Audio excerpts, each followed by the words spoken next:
Sampai jam berapa, Ustaz? Halo. Assalamualaikum warahmatullahi wabarakatuh. Pertanyaan saya, Ustaz.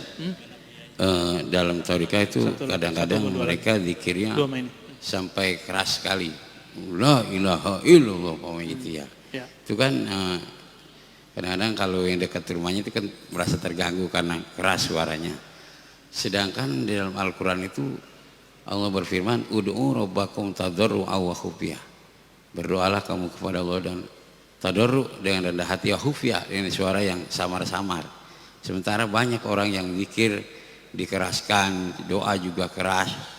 Nah, itu yang sebetulnya yang bagaimana Ustaz, yang sebenarnya yang bagusnya yang mana itu, apa jahar juga boleh, apa sir boleh? Kalau yang jahar itu dalilnya apa, Ustaz? Kalau yang merujuk kepada Al-Quran kan harusnya kita itu kalau berdoa, berzikir ya khufyah, artinya khafi, secara pelan, secara samar-samar gitu ya. Baik. Itu aja Ustaz pertanyaannya. Wassalamualaikum warahmatullahi wabarakatuh. Atau perempuan? Nggak ada. Okay. Ini pertanyaan konfirmasi sebenarnya ya. Karena antum kayaknya pengamal zikir keras juga. Itu nurnya nyambar-nyambar, Pak. Kalau kita berani klaim, di Quran zikirnya cuma lembut. Itu ayat yang mana dulu? Kan surat Al-A'raf ayat 205. Antum gak baca Al-Baqarah ayat 200? Ya kan? Gak baca hadis Nabi, Sahih Bukhari, Sahih Muslim, atau hadis yang tadi, biraf'is saut. Siapa yang paling mengerti isi Quran? Ahlul Quran. Siapa yang menulis tentang adab ilmu Quran? Imam Nawawi. Tibyan. Beliau juga nulis tentang kumpulan zikir, indeks zikir, judulnya Al-Azkar. Al-Azkar An-Nawawiyah. Baca pengantarnya dan itu sudah diterjemahkan kalau belum bisa bahasa Arab. Kalau yang udah bisa bahasa Arab, nikmati yang Arabnya. Apa kata beliau? Dikumpulkan, ini dalil zikir keras, ini dalil zikir lembut. Dikumpulkan. Jadi orang-orang yang masih mempermasalahkan zikir keras nggak ada di Quran, itu orang nggak ngupdate ilmu. Jahilnya murokab sudah. Itu ditulis sudah abad ke-7 Hijriah, tahun 600-an Hijriah, Imam Nawawi udah nulis. Masa ente belum update juga sih? Gitu kita bilang, ngomong ke dia. Apa kata beliau? Zikir jahar, zikir sir, dua-duanya tidak boleh dipertentangkan. Karena dua-duanya sabit fil Quran. Dua-duanya ada di Quran. Terus gimana? Nabi itu kadang mengajarkan keras, kadang mengajarkan lembut. Itu aja. Hanya ulama ahli fikih, ahli zikir lah yang mengerti kapan keras, kapan lembut. Jadi fas'alu ahla dzikri, tanya ke pakar zikir, kapan kita keras, kapan kita lembut.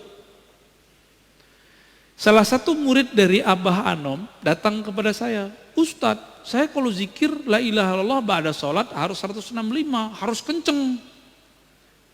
Saya tanya balik, bukannya antum dulu diajarin beliau, pangersa Abah, zikir keras, terus ada zikir lembut. Kalau lagi ngantor, kalau lagi di tempat kerja, kalau lagi safar, gak usah zikir yang keras, pakai zikir yang lembut. Maksud beliau begitu, jangan saklek. Kalau nggak sesuai kondisinya zikir keras, ya zikir lembut aja. Sebenarnya zikir keras, zikir lembut itu bukan masalah afdol, tapi kondisi. Di saat kolbu kita sedang bermasalah, maka zikir jahar paling afdal. Di saat zikir kolbu kita sudah tenang, jiwa kita sudah teratur, zikir lembut itu lebih afdal. Maka muncullah satu kalam dalam riwayat Al-Baihaqi, khairu dzikri ma khafi. Sebaik-baik zikir itu yang lembut lirih. Baru nyambung sama surah Al-A'raf, wazkur rabbaka fi nafsik. Sebut nama Allah di dalam dirimu, dalam lembaga jiwamu dengan kerendahan hati, dengan tidak menjaharkan dengan lisan. Baru masuk. Jadi ayat ini jangan dipertentangkan dengan ayat yang lain. Ya. Ini yang lucu, teman saya praktisi ruqyah membid'ahkan zikir keras. Tapi kalau dia meruqyah, dia bentak-bentak orang pakai takbir. Bentak-bentak orang pakai ayat. Padahal Nabi nggak pernah bentak-bentak orang pakai takbir, nggak pernah. Malah Nabi yang dibentak orang. Siapa yang melindungimu dari pedangku? Jawaban Nabi, Allah. Langsung jatuh dia. Jadi Nabi kalau baca Allah jadi pedang, Pak. Sakti.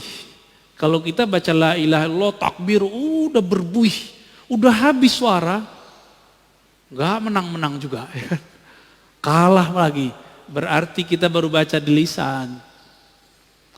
Tentara Al-Mahdi di akhir zaman itu menaklukkan Rum cukup dengan takbir. Berarti takbir dia takbir yang mana tuh? Bukan takbir yang berisik, tapi takbir yang menggetarkan langit dan bumi. Yang bersumber dari kolbu, terjun, tembus ke dalam kolbu. Jadi nggak ada masalah. Mau zikir keras, mau zikir lembut. Namun kalau tetangga kita terganggu ya kasihan Pak. Zikir lembut lah. Kecuali antum lagi mabuk zikir. Ya. Apa kata Nabi? Uzkurullah hatta yakul. Zikirlah kepada Allah hatta yakulal munafikun, sehingga orang munafik berkata muraun, di riwayat kedua majnun, sampai orang munafik menuduh kamu gila atau ria. Ya. Makanya dulu ada yang nanya di sini, mohon maaf langsung saya potong karena beliau sudah sepuh. Itu zikir hitung-hitungan, kenapa itu? Langsung saya mohon maaf saya potong langsung, kasihan. Masih ada beliau? Masih ada? Wah, kalau Ma'ani dia nggak mau ikut ngaji lagi. Nggak apa-apa ya. Itu kenapa? Masa seumur begitu masih suuzon sama orang zikir, ntar jadi munafik kata Nabi. Bahaya. Maka semoga semenjak saat itu dia tidak suuzon lagi sama orang yang berzikir. Kira-kira begitu. Wallahu a'lam bishawab. Cukup. Begini.